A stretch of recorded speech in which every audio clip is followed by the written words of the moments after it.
Baik, bismillahirrahmanirrahim. Assalamualaikum warahmatullahi wabarakatuh. Siang ini insya Allah kita akan bincang-bincang dengan Kak Nafhatul Wahidah, ya biasa disapa dengan Kak Nova. Beliau ini adalah salah satu mahasiswi magister profesi psikologi di Universitas Gadjah Mada, Yogyakarta. Kali ini kita akan bahas kita bukan seputar pandemi, bukan seputar apapun, kita akan bahas gimana sih cara kelola emosi ketika menghadapi pandemi ya. Mungkin selama beberapa bulan ini teman-teman udah ngerasain yang namanya di rumah aja gitu ya. Mungkin merasa stres gitu ya, suntuk, nggak bisa jalan-jalan atau kemana gitu, melakukan kegiatan yang sangat terbatas gitu, di rumah aja. Tuh, nah kali ini kita akan bahas gimana sih cara kelola emosi supaya kita bisa mengelola emosi di saat pandemi ini. Tentunya bersama ahlinya ya, bersama ahli psikologi. Nah, kita tunggu dulu Kak Novanya. Saya mau sapa dulu. Ada Ustadz Saputra Kembaren. Halo, assalamualaikum Ustadz. Insya Allah sudah terkenal beliau. Kemudian ada Mardia Hel. Ya, kita sambil menunggu Kak Nova ya. Sambil menunggu Kak Nova. Nanti teman-teman yang punya pertanyaan seputar emosi atau seputar psikologi, maaf, teman-teman bisa kirim pertanyaannya. Ya, kirim pertanyaan di sini. Hai Mardia Hel. Ya, salam kenal. Oke. Nanti kalau teman-teman ada punya pertanyaan, teman-teman bisa kirim pertanyaannya di bawah ini. Jadi siapa yang menanya, dua penanya akan mendapatkan THR sebesar 50.000 untuk 22 orang. Jadi satu orang 25.000. Nah, jadi jangan skip ya siaran ini karena bakalan ada hadiah yang menarik dan tentunya tentunya materi yang sangat luar biasa ya. Hai Rizka. Hai. Baik. Teman-teman di sini kita tunggu Kak Nova dulu ya.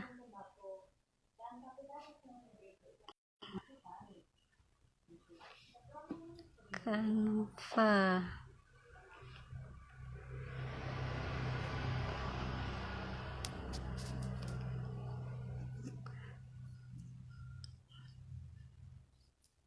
Di sini siapa?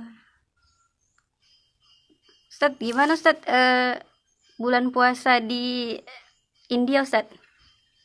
Insya Allah. Berapa jam Ustadz? Apakah seperti di Indonesia atau bagaimana keadaannya sekarang? Hai Risma, assalamualaikum. Hai Rizka.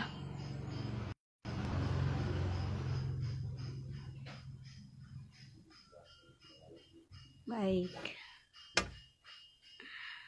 Kita tunggu Kak Nova dulu ya. Kita akan bincang-bincang seputar kelola emosi di masa pandemi.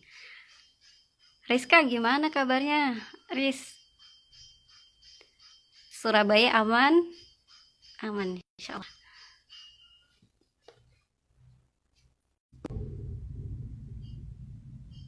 Alhamdulillah. Baik. Gimana pada skripsi di India azan subuh jam 4, bukanya jam 7. Berarti 13 jam, 14 jam ya Ustadz ya. Insyaallah. Juga ya. Kita di sini cuma 12 jam tapi kayaknya rasanya lelah banget ya di Indonesia. Oke. Sudah di Blitar sih dari bulan Maret. Oh, udah di Blitar. Alhamdulillah ya, bisa pulang kampung. Lebih panjang ya. Apanya tuh lebih panjang?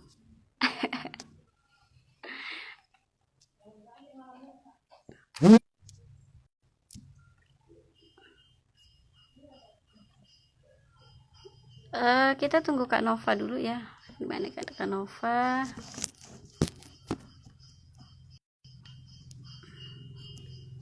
Belum bergabung ya dengan kita di sini. Ya, mungkin kita bisa ngobrol-ngobrol dulu. Iya, ini ada Kak Nova. Iya.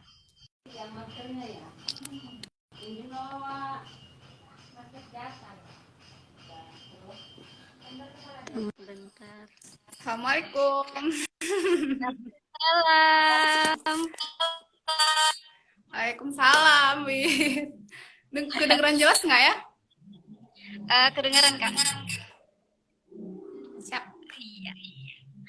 Nah, jadi aku tadi udah opening nih. Kita mau bincang-bincang seputar kelola emosi di masa pandemi nih Kak. Ya, tapi sebelum itu mau sapa dulu deh. Kak Nova apa kabar? Ya, Baik, lagi loading. alhamdulillah. Widya, apa kabar? Loading nggak sih ini? Masih loading? Udah. Kak Nova gimana kabarnya Kak? Baik, alhamdulillah. Widya gimana di sana? Widya sekarang di mana? Di rumah? Medan, Jakarta? Widya lagi di Medan Kak. Alhamdulillah sudah bisa pulang kampung. Oh iya ya, kelihatannya itu di belakang-belakangnya itu sepertinya di rumah sepertinya. Alhamdulillah sepertinya dengan keadaan Widya di rumah, kemudian berkumpul dengan keluarga, sepertinya kesejahteraan psikologisnya sangat bagus ya. Terlihat dari senyumannya siang ini. Sudah mulai ya Kak daripada sebelum-sebelumnya ya. Jadi emang kemarin kita sempat ngobrol-ngobrol ya Kak, offline ya di belakang layar. Tapi waktu itu aku masih di Depok nih teman-teman. Cerita sama Kak Nova. Kak Nova sekarang di mana gitu? Tapi Kak Nova udah balik ke Solo waktu itu ya Kak. Ke Solok bukan sih? Ke Padang, ke Payakumbuh kalau Kak Nova. Di mana Kak? Ke Payakumbuh kalau Kak Nova. Oh di Payakumbuh. Insya Allah. Iya, jadi waktu itu sempet galau ya. Cerita sama Kak Nova. Pulang atau tetap bertahan di sana ya, Dek? Ya benar. Sekarang kesibukannya apa Kak di rumah? Masih random sih. Kesibukannya tetap menjaga kesehatan mental karena memang kalau nggak dijaga ini cukup rentan loh, Bet, untuk stres kondisi yang saat ini yang udah cukup 2 bulan kan ya kita di rumah.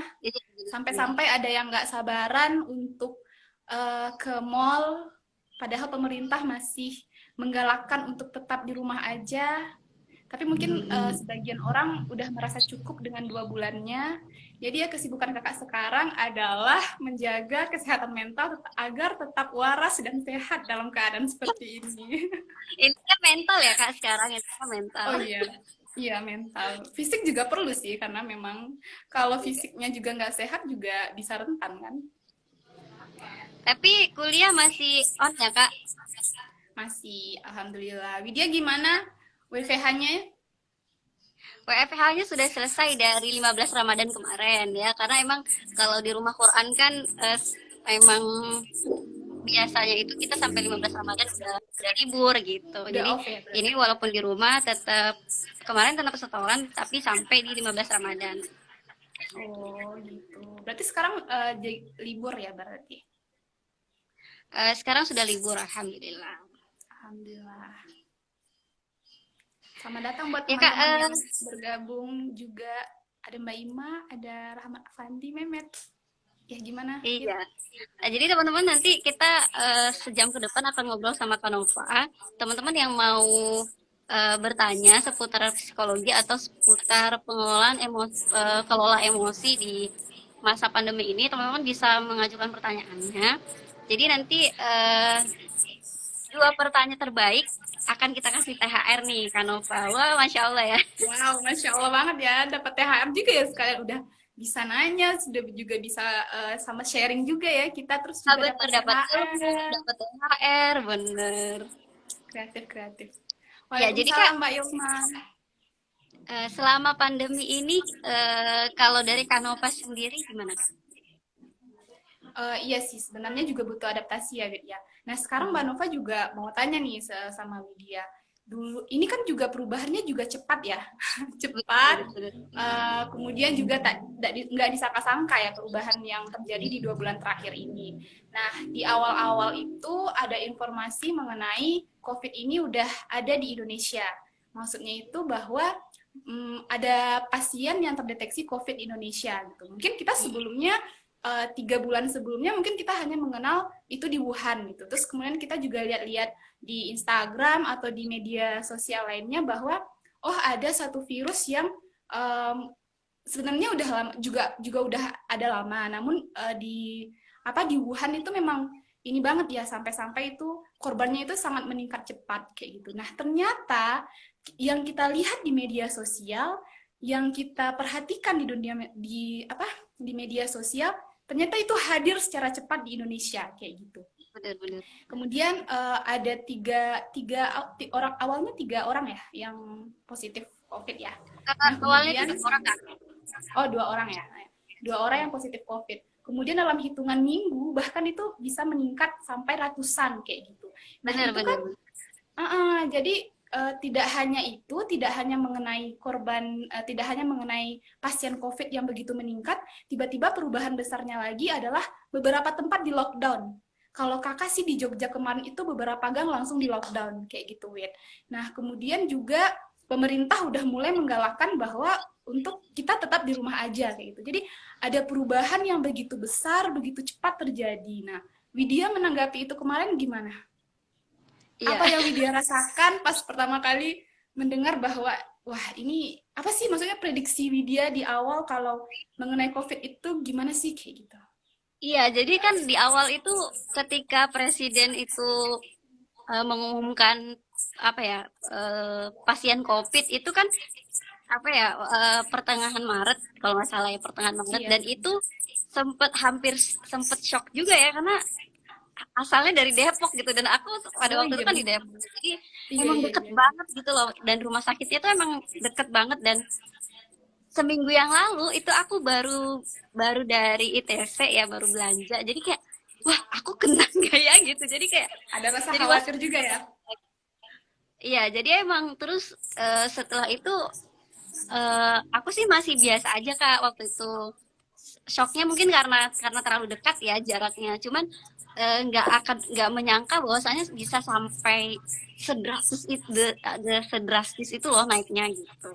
Jadi kemarin tuh masih ya santai aja gitu. Jadi masih berkegiatan dengan seperti biasa, masih keluar dan lain sebagainya. Cuman memang anak-anak di pesantren itu tetap di rumah aja gitu. Kita yang beraktivitas di luar kayak gitu.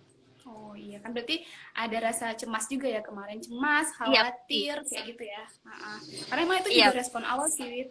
Sekarang juga aku pengen tanya sih nih sama teman-teman di rumah, teman-teman yang lagi bergabung, teman-teman yang juga bergabung. Kemarin pas pertama kali teman-teman mendapatkan informasi mengenai berita COVID ini, apa sih emosi yang pertama kali yang muncul pada teman-teman kayak gitu? Jadi apa sih pertama kali yang dirasakan? Apakah bingung atau merasa apalah, pokoknya silahkan komen di sana biar diskusi kita rame ya.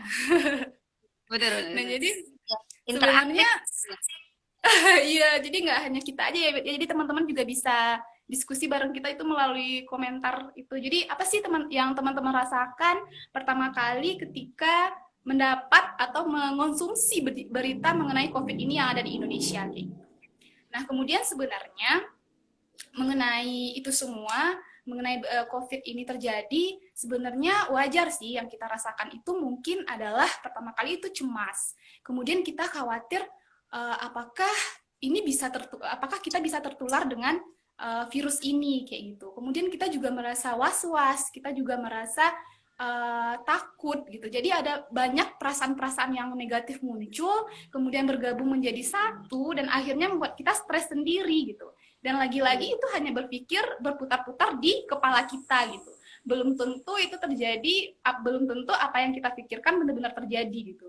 Jadi tuh kakak pun juga mengalami itu kemarin kayak gitu, Awit. Jadi pas keluar itu benar-benar yang pas megang itu tuh kayak ini belum cuci tangan, pas mau makan belum cuci tangan gitu. Jadi ada parno tersendiri kayak gitu. Padahal sebenarnya sebelumnya juga mau makan juga ya udah makan aja sih kayak gitu. Nggak ada Iya, sampai yang kalau dari luar harus cuci tangan dulu, kemudian harus ganti baju, nggak sampai yang segitunya gitu.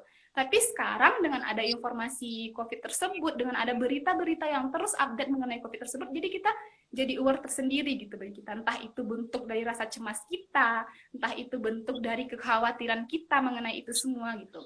Jadi sebenarnya hal tersebut merupakan hal yang wajar sih yang kita rasakan.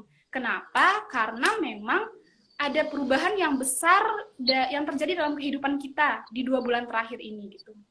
Dan itu terjadi secara mendadak.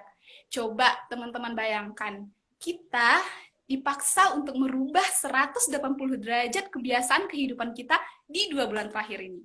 Apalagi saat pemerintah mulai menggaungkan untuk tetap di rumah aja. Ini mungkin akan menyiksa bagi teman-teman yang ekstrovert. Teman-teman yang biasa terisi energinya itu ketika bertemu dengan banyak orang, kayak gitu. Teman-teman yang udah biasa sibuk di luar sana, yang pergi pagi pulang malam gitu, udah kayak Bang Faib ya, enggak. Jadi tentunya teman-teman udah sibuk di luar, kemudian teman-teman banyak beraktivitas di luar, kemudian mungkin teman-teman bisa bebas mau mengunjungi entah itu kajian, event, pertemuan dengan siapapun kayak gitu. Teman-teman udah bisa, oh hari ini aku menjadwalkan mau ke sini, pertemuan ini, pertemuan itu gitu. Kita bisa dengan bebas melakukan itu gitu. Nah, di 2 bulan terakhir ketika pemerintah untuk menggalakkan tetap di rumah aja dan tidak perlu keluar rumah tanpa ada keperluan. Itu berubah 180 derajat. Di mana untuk pertama kali mahasiswa bisa merasakan kuliah rasa liburan. Ya nggak sih, Wit? Benar. Atau kerja mungkin, rasa liburan. Iya, mungkin teman-teman kalau kerja, yang benar. Gimana? Iya, mungkin emang orang yang aku kan tipe orang yang memang suka keluar ya Kak sebenarnya gitu. Cuman memang pada waktu untuk di rumah aja itu akhirnya kayak sampai wah gila, ini rencana aku yang udah 2 bulan lalu udah aku rancang, tiba-tiba karena COVID ini qadarullah langsung semua batal gitu kan, sampai harus ya udah pembatalan tiket dan lain sebagainya gitu. Memang itu salah satu bikin stres juga gitu. Iya, ada stimulus dari luar lingkungan yang mungkin bukan dari kita penyebab stresnya itu, tapi memang dari lingkungan itu sendiri ya Widya ya. Jadi kayak Widya juga yang kerjanya di Depok, kemudian bisa kerja di rumah sekarang kayak gitu. Dan biasanya langsung berinteraksi dengan siswanya, langsung bertatap muka dengan siswanya, yang kalau misalnya mau ngasih masukan bisa langsung, kemudian kita bisa tahu ekspresi orang itu bagaimana, dan sekarang hanya bisa dilakukan secara virtual kayak gitu. Jadi memang ada perubahan-perubahan yang besar dalam hidup kita yang akhirnya membuat kita butuh adaptasi dengan kondisi ini semua gitu. Yang akhirnya kalau kita tidak bisa beradaptasi, akhirnya jadi stres sendiri gitu. Kemudian problemnya lagi adalah ketika udah di rumah aja, kemudian udah mungkin 1 minggu 2 minggu tuh ya happy lah ya, maksudnya itu di saat kita seharian full di luar, di saat kita lagi sibuk kerja kemarin itu kita butuh jeda banget nih gitu. Kita misalnya kayak gitu, dan akhirnya kita mendapatkan jeda itu yang kita nggak akan sampai berpikir, bahkan lebih dari 2 bulan kita akan merasakan waktu jeda itu gitu. Jadi kita bisa jadi merasakan bosan di rumah, kita udah mulai merasakan bosan di rumah, kita udah mulai merasakan mati gaya, mau ngapain lagi, udah ngerjain ini, udah ngerjain itu, kangen traveling. Tadi ada yang komen sih, kangen traveling. Iya, ya. Nah, Rizka ini mahasiswi UNER ya, bener nggak sih? Mahasiswi ekonomi UNER, program akuntansi kayaknya, iya Kak? Nah, jadi katanya, iya sih Kak, karena aku mungkin suka di kosan, tapi lama-lama jenuh juga karena yang harusnya biasanya sebulan sekali traveling gitu. Nah gitu, jadi udah ngerasa aduh kangen traveling, aduh kangen teman-teman gitu. Tadi kan aku bilang sama teman-teman bahwa kondisi ini cukup menjadi masalah bagi teman-teman yang ekstrovert gitu, teman-teman yang nggak bisa dalam 1 hari kalau nggak ngomong kayak gitu, atau teman-teman yang merasa energinya itu akan terisi full apabila bisa bertemu, berkumpul, berbicara dengan banyak orang gitu. Tapi bagi teman-teman yang introvert, mungkin keadaan ini ya udah sih biasa aja gitu. Tapi mungkin juga kangen aktivitas yang seperti biasa gitu. Karena bagi teman-teman yang introvert, energi mereka akan terisi apabila mereka bisa melakukan aktivitas sendiri, dalam artian mereka tidak terlalu banyak berinteraksi dengan orang lain, karena bagi mereka berinteraksi dengan orang lain itu cukup menghabiskan energi kayak gitu. Jadi ada kondisi-kondisi yang memang bagaimanapun juga kita harus beradaptasi dengan itu gitu. Entah itu dari pikiran kita sendiri, Entah itu kecemasan-kecemasan yang hanya berputar-putar di kepala kita sendiri, atau ya istilahnya overthinking lah kebanyakan dari kita kayak gitu. Yang sebenarnya juga apa-apa yang kita pikirkan yang membuat kita stres itu belum tentu terjadi nantinya kayak gitu. Jadi ada dua cara sih teman-teman kalau dalam psikologi itu untuk menangani stres ini gitu. Jadi ada istilah coping stress. Coping stress ini merupakan strategi yang bisa kita gunakan untuk mengatasi stres. Jadi coping stress ini ada dua cara. Yang pertama itu kita menggunakan problem focus coping. Problem focus coping ini di mana kita mengatasi masalah stres kita itu yang kita hadapi itu adalah problemnya, masalahnya kayak gitu. Jadi nih misalnya kayak sekarang kita yang membuat kita cemas, membuat kita stres sendiri, kita bingung mau ngapain, pokoknya bisa merasakan stres sendiri gitu. Terus kita berpikir sebenarnya yang membuat kita stres itu apa sih kayak gitu. Oh iya, kondisi COVID sekarang kayak gitu. Nah, ketika kita menggunakan strategi fokus coping ini, maka yang bisa kita lakukan adalah mengikuti anjuran pemerintah. Kita nggak bisa menghilangkan virus ini ya. Itu kan la haula wala quwata illallah banget, la haula wala quwata illa billah banget ya. Karena memang ini bukan kuasa kita gitu untuk menghilangkan virus COVID ini sendiri. Tapi teman-teman yang bisa kita lakukan adalah kita bisa untuk memutus rantai penyebarannya itu gitu dengan tetap di rumah aja. Nah, ini salah satu strategi yang bisa kita gunakan, yaitu kita langsung menghadapi problemnya itu tadi gitu. Problemnya itu kan si COVID ini tadi, si virus ini tadi. Nah, yang bisa kita lakukan adalah membantu pemerintah untuk memutus rantai penyebarannya itu gitu. Ya, mungkin dengan tidak ikut berbelanja atau berbondong-bondong ke mall untuk saat ini, atau juga tidak ikut ngabuburit sore-sore, ya begitu ya, seperti berita beberapa hari lalu yang ramai juga ya diberitakan gitu. Mungkin kita bisa membantu pemerintah untuk itu. Kita juga bisa menjaga kesehatan kita, cuci tangan kayak gitu, kemudian meningkatkan imunitas tubuh kita. Mungkin itu kalau untuk problem solving. Nah, kemudian cara yang kedua adalah strateginya itu adalah emotional focus coping. Jadi ketika stres itu kita rasakan, maka yang kita hadapi itu adalah emosional kita gitu. Jadi itu fokus kepada diri kita. Yang kita yang kita selesaikan itu adalah bagian emosi kita. Nah, sebenarnya pada kondisi saat ini bagian emosi inilah yang mungkin yang bisa kita lakukan Widya kayak gitu. Nah, yang pertama itu bisa dengan melakukan mindfulness. Sebenarnya kita pernah ngomongin mindfulness kan? Mindfulness, benar-benar. Mindfulness ini kalau nggak salah, kalau Widya nggak lupa ya kak, itu adalah menerima kondisi kita sekarang nggak sih? Jadi kayak emang ya kalau kita sekarang di rumah aja ya udah kita terima gitu. Karena kenapa kita stres? Bahwasannya karena emang ya kita terlalu overthinking gitu loh. Ngapain mikirin yang lain gitu. Sedangkan kita emang sedang di rumah gitu. Ngapain kita pikirin yang lain? Iya, benar-benar. Ya, jadi teman-teman, mindfulness ini dimana kita berusaha sedemikian rupa untuk berfokus pada kondisi saat ini gitu. Menghadirkan diri saat sekarang dan saat ini gitu. Jadi mungkin gini, perbedaannya itu adalah pada saat sebelum COVID ini terjadi, Widya nih yang lagi kerja waktu itu. Mungkin Widya pada saat kerja, Widya bangun tidur, kemudian mandi, kemudian makan. Pas makan itu megang HP. Mikir, oh abis ini ada rapat ini, ada presentasi ini, nanti mau ini. Padahal sebenarnya kondisi Widya waktu itu lagi makan. Tiba-tiba tanpa Widya sadari, nasinya udah habis aja kayak gitu. Terus Widya berangkat ke tempat kerja, sambil jalan itu udah kepikiran, aduh bagian ini belum ya, presentasi yang ini belum, yang ini ketinggalan ya gitu. Jadi Widya nggak mencoba untuk here and now dengan kondisi Widya.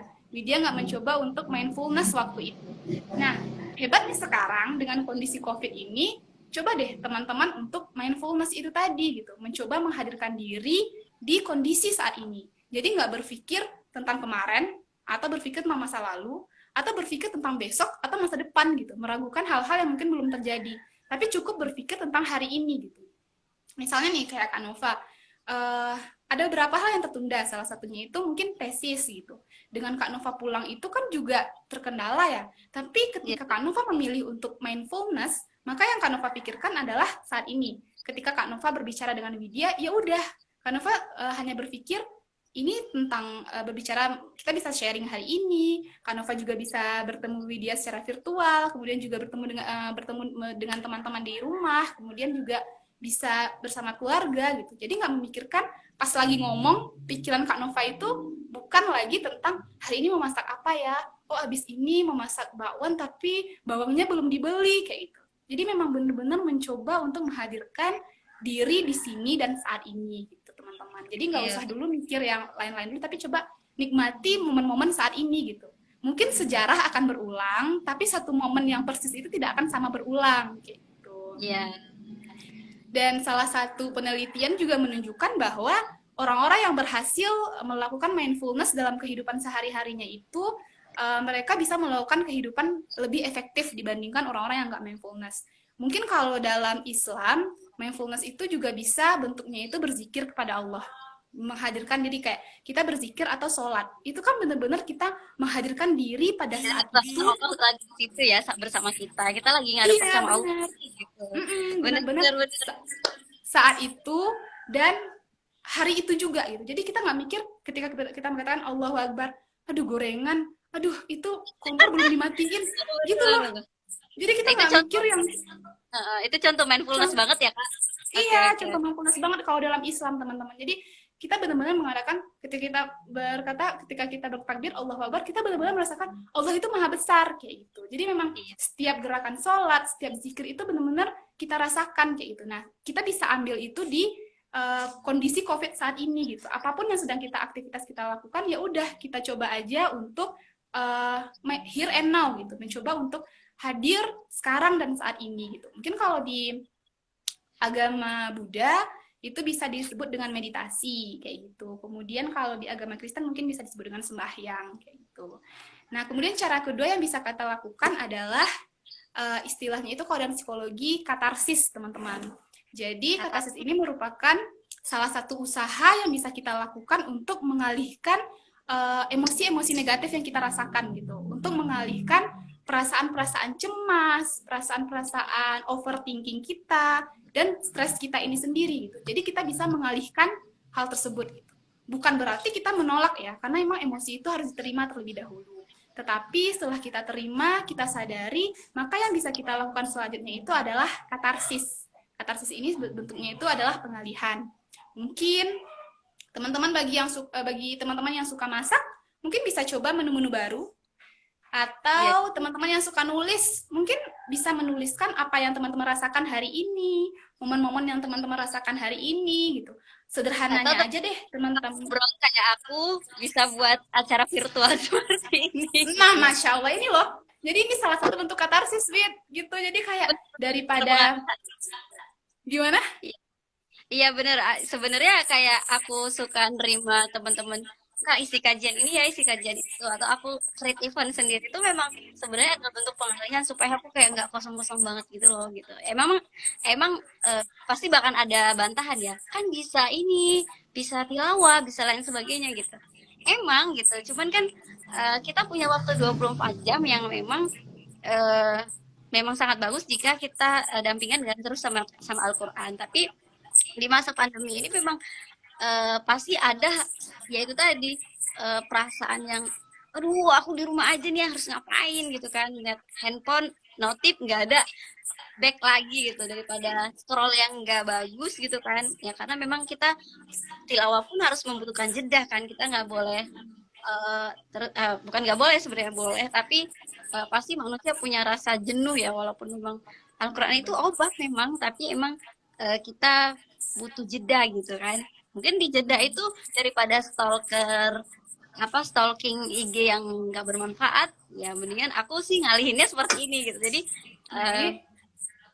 bener, jadi bisa tambah itu buat aku juga, buat teman-teman dan lain sebagainya kayak gitu.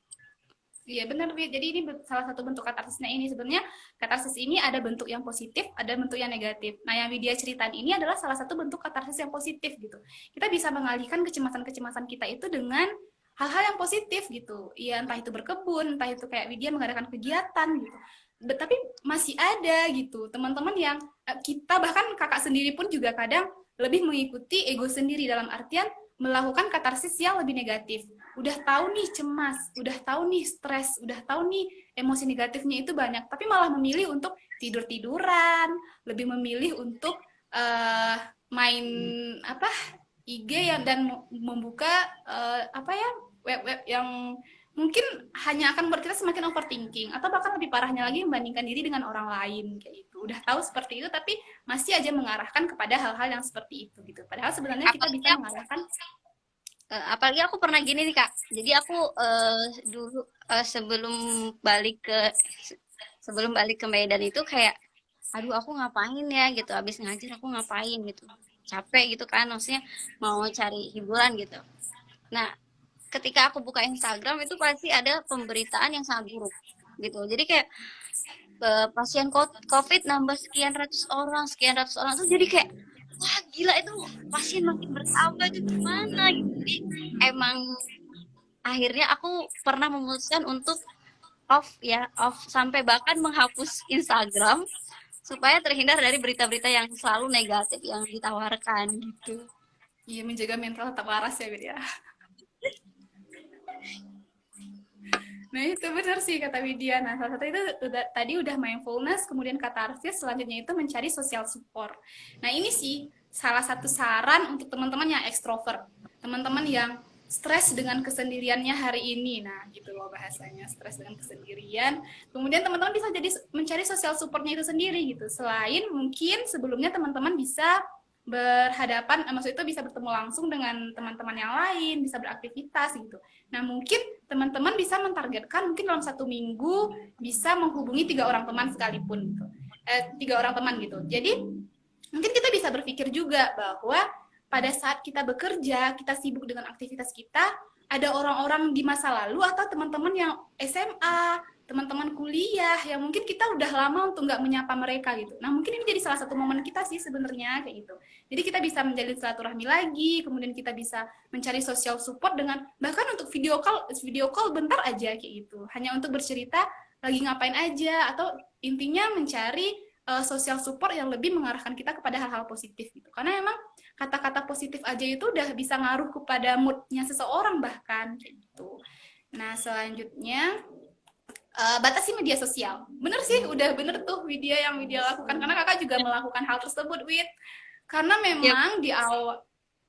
Gimana? Iya, iya bener Kak, bener.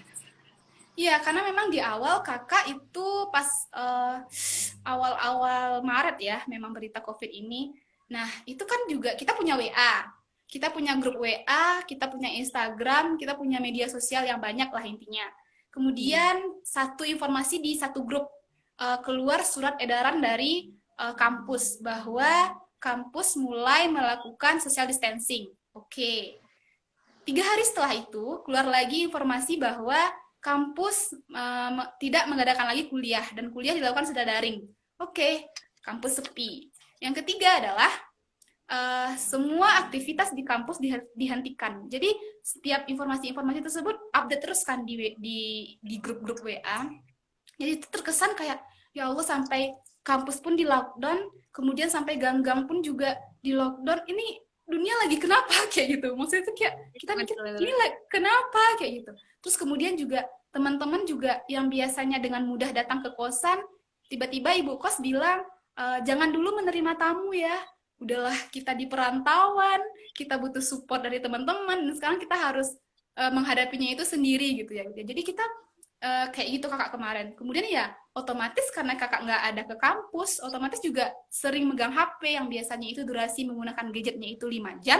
Nah waktu itu menjadi 9 jam bahkan, 7-9 jam bahkan. Dan yang kakak buka memang WA group atau Instagram yang juga membuat berita-berita tersebut gitu. Jadi berita-berita yang muncul, berita-berita yang banyak di-up tersebut adalah korban dibandingkan yang sehat waktu itu. Kemudian banyaklah informasi-informasi negatif pada waktu itu gitu. Sampai akhirnya membuat kakak jadi cemas sendiri jam 1 malam itu sampai nelpon teman sampai nangis-nangis kayak gitu. Dan ternyata setelah kakak menyadari itu, oh ternyata hal yang membuat kakak seperti itu adalah kakak terlalu banyak mengkonsumsi informasi negatif mengenai COVID ini sendiri gitu. Dan Ya, akhirnya benar. membuat kita overthinking dan hanya berputar-putar lagi di pikiran kita gitu. Dan akhirnya juga stres sendiri gitu.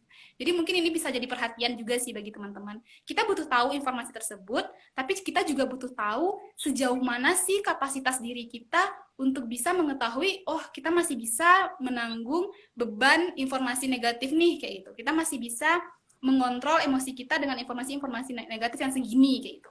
Kalau udah rasanya overload, kalau udah ngerasa cemas dengan informasi-informasi tersebut, mending dibatasi aja dulu kayak gitu. Nah, kemudian yang terakhir sih Wit, ini sama kakak itu ada istilah di psikologi, ada istilah eustress, ada istilah distress. Eustress. Distress ini eustress dan distress. Nah, distress ini merupakan ketika individu mengalami stres, maka dia akan berperilaku negatif. Jadi stres yang akan mengarahkan kita pada perilaku negatif, kayak gitu. Nah, kalau eustress ini merupakan stres yang mengarahkan kita pada perilaku positif. Tadi kita udah bahas banyak ya, Widya juga udah cerita. Contohnya gimana?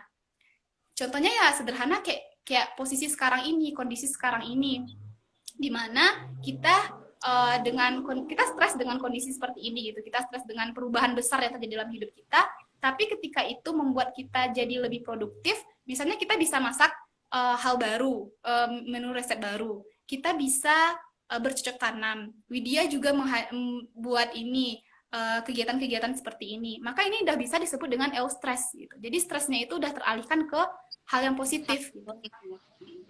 Tapi masih ada teman-teman yang merasa menyerah dengan kondisi seperti saat ini, kemudian merasa hopeless dengan kondisi saat ini. Nah, itu menjadikan dia menjadi distress gitu. Akhirnya stresnya itu juga berpengaruh kepada sakit kepala, hipertensi, emah kayak gitu. Jadi itu sebenarnya hanya berasal dari pikiran kita yang akhirnya berpengaruh kepada fisik kita gitu. Akhirnya itu yang mengarah kepada distress. Nah, jadi tugas kita teman-teman adalah merubah distress menjadi eustress kayak gitu. Dan salah satu penelitian juga menunjukkan bahwa kalau stres yang dihadapi karyawan itu lebih mengarahkan mereka kepada distress. Karena itu berpengaruh, akhirnya mereka jadi berpengaruh pada buruknya kinerja mereka. Sedangkan stres yang dialami oleh para pelajar itu mengarahkan mereka pada perilaku eustress. Karena hal itu meningkatkan prestasi akademik gitu. Karena tuntutan mereka akan pelajaran, akhirnya mereka memilih untuk belajar dan akhirnya mereka memiliki prestasi belajar. Jadi tugas kita adalah mengubah distress menjadi eustress kayak gitu. Mungkin segitu dulu aja. Oke, jadi tadi emang banyak banget ya sebenarnya tips-tips yang bisa kita lakukan ya secara psikologi gitu. Mulai dari apa tadi? Yang pertama Mindfulness, mindfulness ya, katarisis. Apa sih Kak? katarsis, Oh iya, katarsis. katarsis, baru social support. Kalau social support mungkin kita lebih kayak butuh teman untuk supaya jadi berperilaku yang positif seperti itu ya. Kemudian ada batasi media sosial. Ini penting sekali ya teman-teman karena memang sekarang ini memang banyak banget ya, mulai dari berita COVID itu sendiri, kemudian penistaan agama dan lain sebagainya, itu yang membuat kita aduh kenapa sih nih gitu, jadi kayak emosi sendiri gitu ya. Memang pembatasan sosial media itu sangat ampuh sekali kalau aku pribadi. Kemudian ada illness dan distress. Jadi kalau yang eustress itu kita bisa mengarahkan kegiatan ke arah yang positif, yang berperilaku supaya positif lah gitu. Kemudian distress distress itu yang mengarahkan kita ke perilaku negatif. Jadi kita tinggal milih nih teman-teman mau yang eustress atau distress gitu. Semua tergantung pada kita memang. Iya, semua tergantung pada kita tuh gimana cara menyikapinya gitu ya Kak. Bukan akhirnya menyalahkan kondisi ya gitu. Kondisi Karena benar-benar. aku jadi teringat kayak di Quran surah Al-Ma'arij ya kalau nggak salah. Itu ada Allah tuh bilang kayak ini, innal insana khuliqa halu'an. Ya. Jadi memang manusia itu diciptakan untuk untuk mengeluh gitu. Jadi apapun keadaannya mengeluh gitu.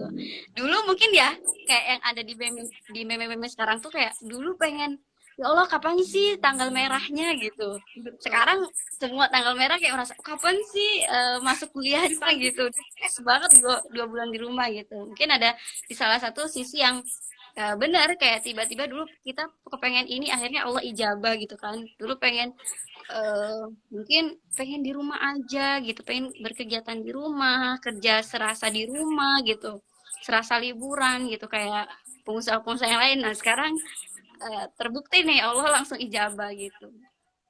Wa idza massahul khairu manu'a. Jadi emang ketika manusia itu diciptakan itu memang ini selalu berkeluh kesah gitu. Dikasih yang baik dia apa ya kalau nggak salah nanti kita cek dulu ya. Saya satu. Menarik sih memang, Wit. Iya, jadi kalau dalam Quran surah Al-Ma'arij ya, teman-teman, innal insana khuliqa halu'a. Jadi sesungguhnya manusia itu diciptakan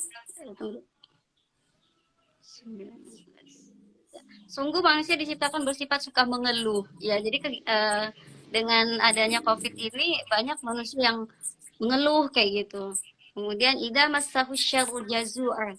Apabila dia ditempa kesusahan, dia berkeluh kesah gitu. Padahal sebenarnya kalau kita bisa mengambil hikmah, bahkan itu sebenarnya fine-fine aja ya dengan COVID ini gitu. Mungkin tapi itu secara emosi, tapi beda lagi nanti mungkin dampak terhadap ekonominya seperti itu. Kemudian wa idza massahul khairu manu'an. Dan apabila mendapat kebaikan, maka dia jadi kikir. Nah, jadi mungkin kalau dulu kita udah dikasih kenikmatan yang sama Allah, bisa kerja, bisa traveling sebulan sekali. Ya lagi loading ya kakaknya. Ya kita sambil nunggu. Jadi emang kita ketika Allah itu kasih kenikmatan sama kita, kita tuh jadi kikir gitu, lupa gitu. Dikasih kita kuliah, kita traveling, tapi akhirnya kita mengabaikan nilai ke Allah gitu. Misalnya jadi lalai sholatnya seperti itu. Mungkin ketika ditimpa kesusahan dia ngeluh gitu. Gue minta ini sekarang udah dikasih malah ngeluh. Gitu. Jadi kayak kalau bahasanya Allah ke kita, lu maunya apa sih gitu? Iya, ya enggak? Iya, betul. Iya. Solusinya itu sebenarnya syukur ya Kak, rasa syukur itu dari kelima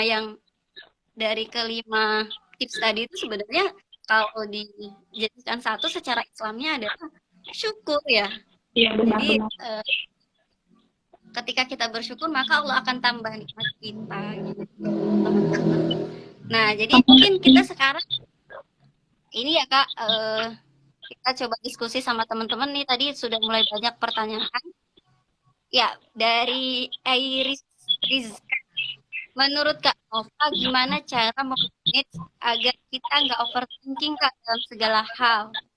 Kemudian, ini kita resen ya Kak. Aku ada temen nih, dia sering banget curhat dan ngeluh atas kehidupannya. Awal-awal kita seneng gitu diajak curhat, terus ngasih petunjuk gitu. Tapi lama-kelamaan dia mengeluhnya tiap hari. Jadi toksik juga ya? Iya, yang nggak salah bikin kita juga akhirnya pusing juga. Ditambah dengan keadaan yang sekarang, gimana Kak cara kita menyikapinya? Oke, tentang overthinking ya. Overthinking itu kan memang pikiran-pikiran negatif yang mungkin intinya kita mengembangkan banyak pikiran di dalam pikiran kita yang sebenarnya juga belum tentu kejadian ya. Nah, sebenarnya yang bisa kita lakukan adalah mengalihkan dan mengontrol pikiran-pikiran tersebut. Lagi-lagi yang bisa kita lakukan adalah mengontrol pikiran tersebut.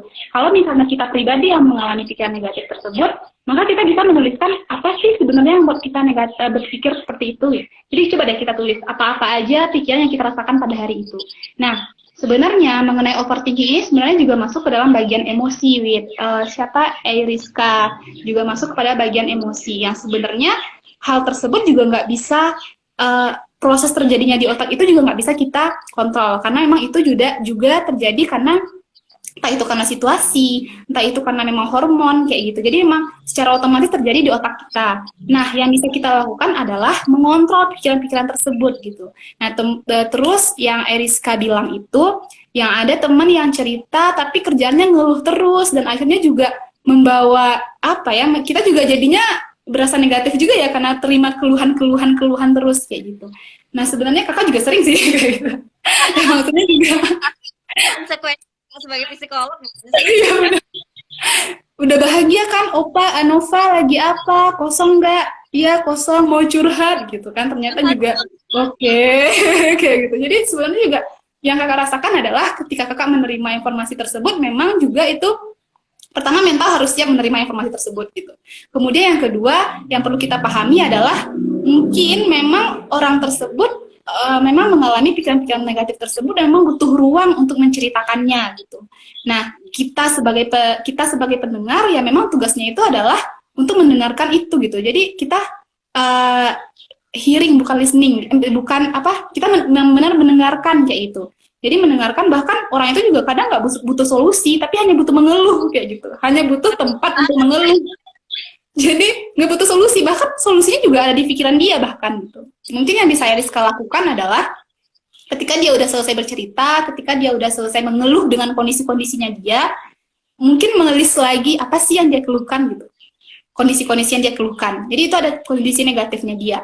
Kemudian coba Eriska cari juga kondisi-kondisi yang bisa menutup kondisi negatif itu gitu. Misalnya nih, dia mengeluh dengan kondisi pelajaran yang sulit misalnya atau kerjaan yang nggak sesuai dengan dia gitu. Coba Eriska tambahkan dengan hal yang positif yang bisa dia ambil dari kehidupan dia gitu. Mungkin sebenarnya orang kayak gitu kadang Eriska, maksudnya itu kita pribadi kakak pun juga gitu. Makanya kita butuh orang lain untuk mengobserver kita gitu, melihat sisi lain dari kehidupan kita gitu. Karena terkadang kita juga udah fokus dengan hal-hal negatif yang ada di diri kita gitu, hal negatif yang kita rasakan, dan kita lupa untuk melihat hal-hal positif yang ada di sekitar kita. Nah, si pendengar, orang yang dipercaya untuk mengetahui keluhannya dia itulah yang bisa bertugas untuk mengarahkan dia kepada melihat hal-hal positif itu gitu.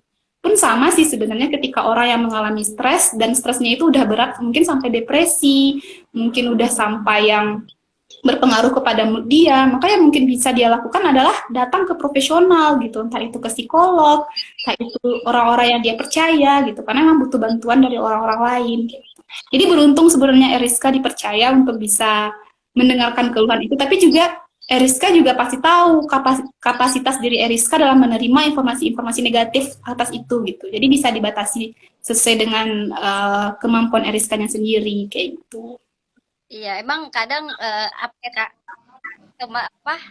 teman-teman kadang teman kita nih gitu.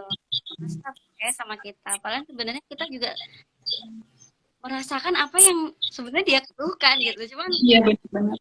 kita pendengar ya kita memang harus terangkan aku bilang mengutarakan emosinya terus kita bilang iya aku juga seperti itu gitu bahwa kan akhirnya gak ketemu gitu tapi terkadang aku ketika temen yang Awit aku mau curhat dong gitu iya curhat aja gitu terus dia ngeluh begini bla bla bla bla tapi sebenarnya ini aku banget maksudnya kayak aku juga pernah loh merasa ini gitu jadi kayak ya udah sih gitu akhirnya kadang aku cuma bisa nerima atau kalau memberikan solusi ya solusi gitu tergantung kita ya kak sebenarnya kita mau seberapa banyak main informasi itu tapi harus gitu karena kita bukan ahli juga ya meskipun psikolog tapi juga punya kapasitas. Iya benar. Nah kemudian ada yang nanya lagi nih kak dari Mardia Hel. Hai Mbak, hai. Aku mau tanya, aku udah 2 tahun semenjak wisuda dan belum dapat kerja. Oke. Tapi dengan kondisi yang sekarang makin susah banget cari kerja dan aku jadi tertekan dan capek sendiri. Apa yang sebaiknya aku lakukan? Jadi emang udah 2 tahun udah 2 tahun selesai dari dunia kuliah tapi belum dapat kerja akhirnya saya kira apa yang bisa dilakukan Oh gitu berat. Ini maaf ya tadi ya Wit, tadi ada sempat ke ini sama kakak jadi jaringannya putus-putus. Jadi tadi gimana? 2 tahun ya, gimana? 2 tahun selesai kuliah kerja Indonesia, dan apalagi sekarang kondisi memang susah banget buat kerja gitu, buat cari kerja gitu karena kondisi yang sekarang ini. Jadi sekarang dia merasa tertekan gitu dan bingung sendiri gimana cara mengatasinya gitu. Sebenarnya ini anak ekonomi bisa jawab sih, kalau menurut kakak.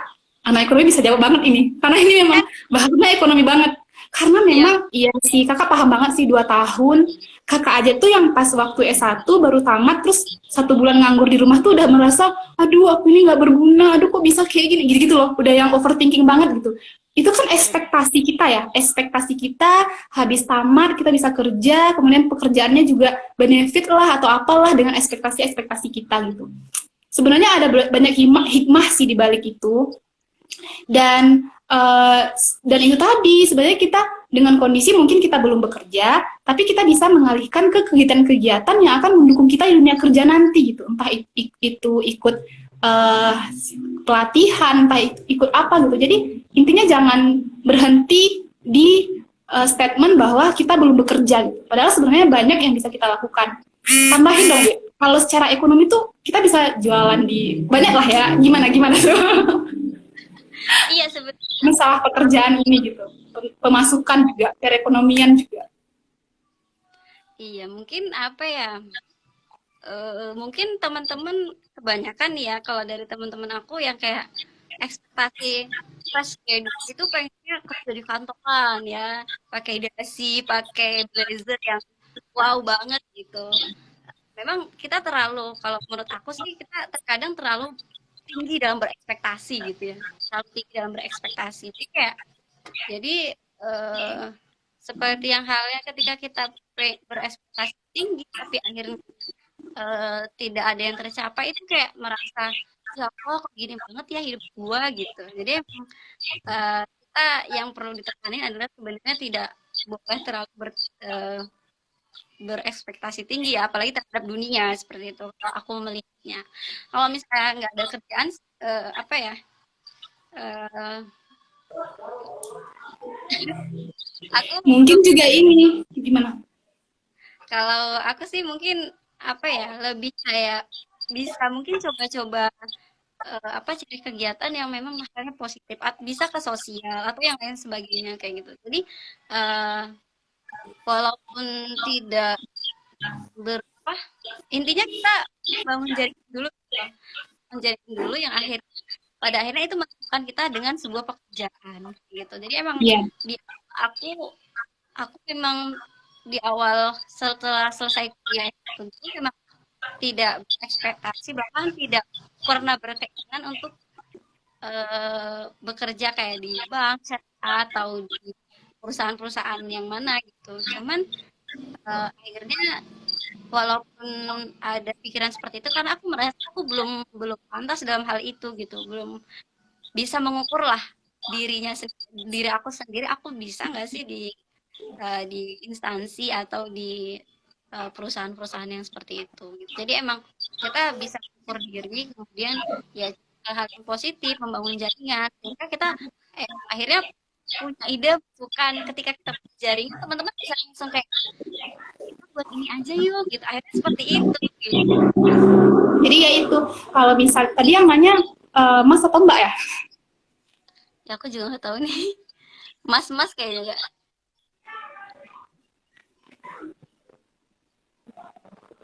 Mardia Hel kayaknya cewek. Nah, ya intinya mungkin wajar sih sebenarnya, wajar banget sebenarnya kita udah stres dengan keadaan itu. Pertama, apabila stresnya itu karena kita bosan dengan kegiatan kita yang itu aja, selama mungkin kita belum mendapat kerjaan, sebenarnya banyak yang bisa kita lakukan, entah itu ikut volunteering, kemudian entah itu ikut kegiatan-kegiatan lain. Jadi kita jangan kasih ruang untuk diri kita terlalu banyak overthinking gitu, apalagi lihat sosmed kemudian membandingkan diri dengan teman-teman yang mungkin udah bekerja secara mapan kayak gitu. Jadi kita nggak ada ruang untuk itu gitu. Kita kalau stresnya itu memang di bagian kegiatan ya, kita jadi nggak bisa banyak improvisasi diri, nge-improve diri kita gitu. Entah itu ikut kelas-kelas pelatihan, entah itu ikut komunitas, entah ikut volunteering, yang sebenarnya hal-hal itu ketika kita wawancara kerja itu sangat membantu kita teman-teman gitu.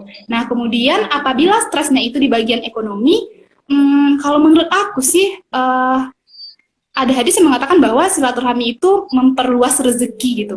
Ketika kita banyak bertemu dengan orang, ketika kita banyak membangun relasi dengan teman-teman, mungkin kita jualan ini yuk, atau kita buat event ini yuk gitu. Pasti ada aja gitu rezekinya kayak gitu. Kalau kita mau berusaha gitu. Itu sih yang aku rasakan karena emang aku juga pernah di posisi tersebut. Aku selesai, kemudian juga bingung mau ngapain. Akhirnya pindah ke satu daerah dan akhirnya kenalan dengan beberapa psikolog dan akhirnya diajak untuk bisa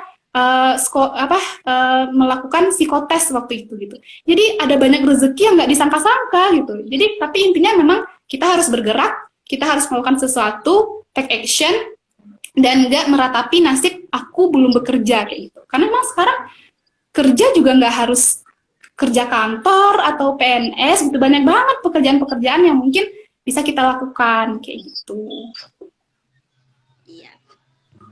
Wah, emang ini ya sebenarnya kalau kita bisa melapangkan hati gitu ya, kita bisa bersyukur, kita bisa Sabar. sabar, bisa melihat hal yang lain yang sebenarnya kita yang akhirnya menimbulkan stres gitu. Jadi emang udah sih gitu. Akhirnya pada nimbul yang ya udah sih. Ya, ini kan teman-teman kita ketika kita merasa kok gini-gini aja, mungkin kan kita kurang bersyukur gitu.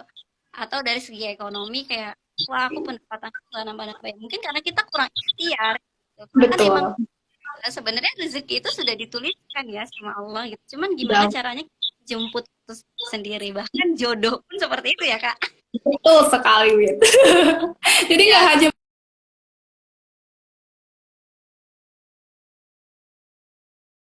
mungkin oh ya oke. Nah, betul tuh ada satu quote tuh bagus banget tuh. Gimana Kak? Ada satu quote tuh dari Eriska, kurangi insecure, tambahin bersyukur. Mantap, mantaben, Rizka. Iya, jadi intinya tadi kalau kita simpulkan adalah bersyukur, sabar, dan action ya Kak. Ya, benar. Nggak ada yang perlu dikhawatirkan ya. Kalau bahasa Afrikanya hakuna matata. Artinya apa itu? Iya, tidak ada yang perlu dikhawatirkan sebenarnya ya. Kita kita jalani aja apa yang sudah dituliskan oleh Allah, kita ikhtiar ya. Karena kalau kata teman-teman kata orang-orang yang hebat itu emang meskipun lelah ya memang hidup ini untuk lelah gitu. Kita pun di dunia ini dituntut untuk beribadah. Kita dihadirkan di dunia ini hanya untuk beribadah gitu. Jadi ketika kita melakukan suatu kegiatan maka harus disertai dengan Allah gitu. Jadi ekspektasi apapun harus dibarengi dengan ya ini aku lakukan karena Allah gitu, karena ibadah. Ya, akhirnya kita juga bertawakal ya. Ya benar, akhirnya bertawakal. Faida azamta fatawakal ala Allah. Masya Allah, sebenarnya semua permasalahan hidup itu sudah dijawab oleh Al-Quran. Tinggal kita sebenarnya mau nggak sih memikirkan hikmah yang sudah diberikan sama Allah gitu. Mengambil hikmah itu. Iya, dengan petunjuk yang ada di Al-Quran. Kita waktu sudah nggak terasa ya, waktu sudah menunjukkan jam 2, kayaknya baru aja gitu ya. Ada closing statement nih Kak, teman-teman yang hadir pada bincang-bincang kita pada siang hari ini. Ya, mungkin itu aja ya untuk siang ini. Tapi terima kasih banyak untuk teman-teman yang udah bergabung. Terima kasih banyak juga untuk teman-teman yang udah ikut komen. Jadi kita nggak hanya berdua ya, kita rame di sini. Jadi maaf sebelumnya teman-teman kalau misalnya ada statement atau kata-kata yang mungkin salah, menyinggung, karena memang pada hakikatnya juga manusia nggak ada yang sempurna ya, karena memang kesempurnaan hanya milik Allah. Kemudian juga saya juga lagi proses dalam belajar, karena memang juga ada proses belajar terus. Kemudian stay safe, stay healthy, dan tetap di rumah aja ya teman-teman. Semoga kondisi ini pulihnya terus membaik lah intinya gitu. Dan tetap jaga kesehatan mentalnya, jaga kesehatan fisiknya. Makasih ya, Wit ya. Iya, sama-sama Kak. Ya. Ya, terima kasih Kak Nova atas waktunya. Ya, diinformasikan kembali nanti untuk pemenang THR ya yang berhak mendapatkan THR. Aku akan share di akun Petik Ilmu. Ya, jangan lupa teman-teman untuk follow akunnya Petik Ilmu. Ya, semoga karena emang kita adalah orang-orang yang pembelajar, jadi eh, Petik Ilmu itu untuk berbagi ya, berbagi ilmu, sharing dan lain sebagainya. Nanti kalau teman-teman ada saran bisa DM aku untuk selanjutnya kita bahas apa. Terima kasih Kak Nopal. Assalamualaikum warahmatullahi wabarakatuh.